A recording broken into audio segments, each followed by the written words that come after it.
And Julian, just thinking about some of the research that's out there about tech, sometimes it can get a bit scary, can't it? The sort of predictions of kind of half our jobs disappearing.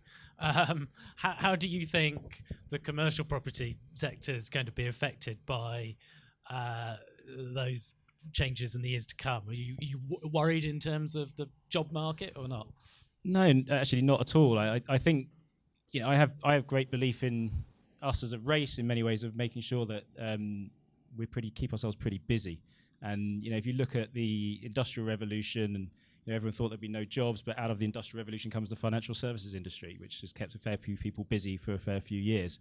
You look at the internet as a big disruptor. There's millions of people who work in internet-enabled companies which didn't previously exist.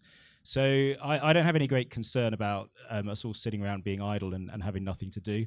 I think we'll find things to do, and there'll be whole new industries and whole new jobs which don't currently exist. I think in terms of where do I see this taking us as an industry, I think the biggest change for us personally is that we're going to spend an awful lot less time doing boring stuff and an awful lot more time doing fun stuff or interesting stuff, maybe not fun. I don't know, this is work, isn't it?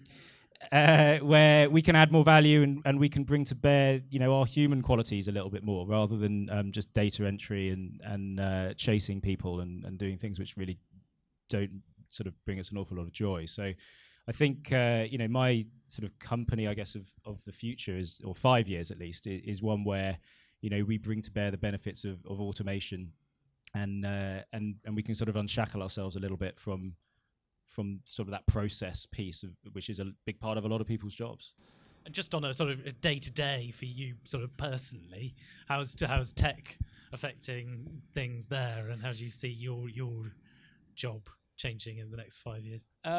So I think from an executive basis, it's just information, having much better information. And I think, we're seeing this already. And I think this is going to be a big thing over the next 5 years, is the digitization, especially in real estate, of things which weren't previously digitized. And real estate has been quite well protected from technology by virtue of the fact that, we don't have a homogenous product. And so technology is kind of focused on easier things like accounting, maybe, is a good example where actually there's a much more rigorous process and the numbers all fit into the same size boxes, maybe. In real estate, everybody always says, you can't possibly do that because that's an office building and not a retail unit or something. So, but what we're seeing in our business is actually, those barriers are now being broken down. Leasing is a good example where, actually the process which was previously in the heads of our letting agents and sort of reported back to us fairly ad hoc on a monthly basis is now digitized at source. And so I get in the morning, and every morning I can see how many viewings we did yesterday, how many properties we put under offer, how many leases we completed, how those terms are relative to our underwritten values. So that level of transparency on an executive basis is huge. And I think there's a lot more to come. And I think that the sort of the second part to that stepping stone will be making those various systems talk to each other. And I think for me, that's kind of my holy grail, I guess, in the next 5 years, is to have a much greater transparency and to have a much more fluid transfer of that information around the business to help us make better decisions. And Tom, any sort of predictions from you as to where we'll go in the next 5 or 10 years? I'll do my best not to just repeat exactly what Julian said. To be honest, it was kind of everything I was thinking. We're pretty open about saying that with what we're building, we want to automate every manual job that is in a business like these guys' businesses, basically. If someone's sitting there and their job is entering invoices over and over and over again, we're going to do that. We've already started doing that. And so we want to move, like Julian said, we want to move those roles into higher value roles, more interesting roles. So we're coming for all of that. And so we see the future where there's going to be a lot less sort of manual, laborious work out there. And then connecting all the systems together. So right now, we obviously want everyone to be mobile, and we're working a lot on that. But connecting all these different systems together. So we've already seen the benefit of working with Xero. Connecting the accounting and the property has been huge.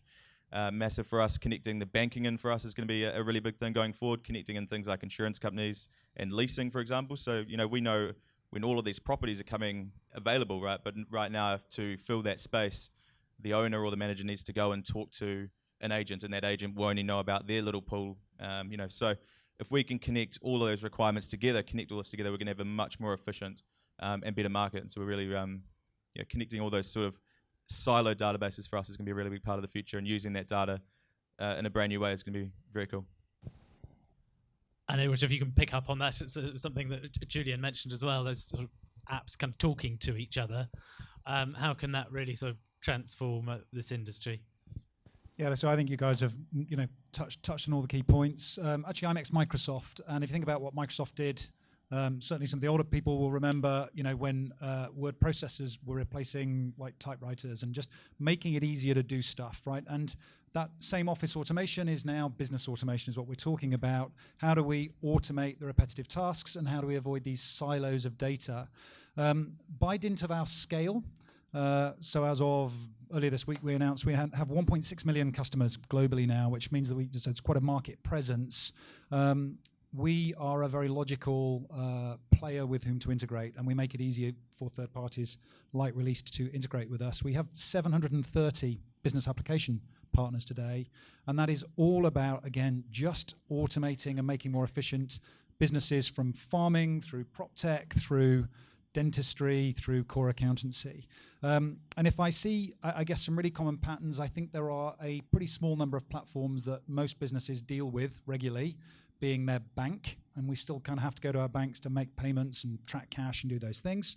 Our accounting platform, and everybody has to do that because we have to pay tax, but actually used well, your accounting platform is a great strategic tool to help you understand your position, your options, and your business platform. And so, again, we've been talking about that.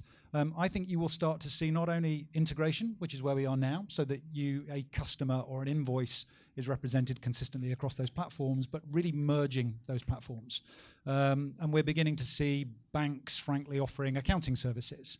And lots of people, in fact, I was asked today, when is Xero going to be a bank, for example?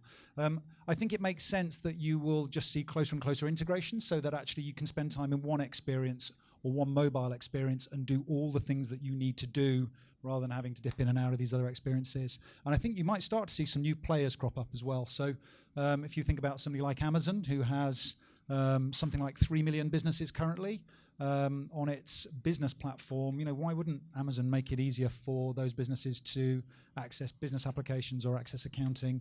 I think we'll start to see some real disruption from some of those big players as well.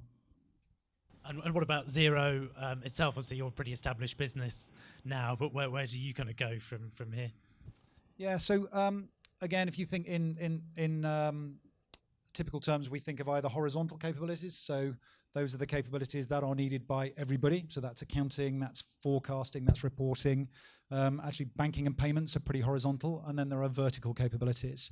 It makes sense for us to grow our footprint in those horizontal areas. So we've recently made an acquisition of a reporting and forecasting data capture tool.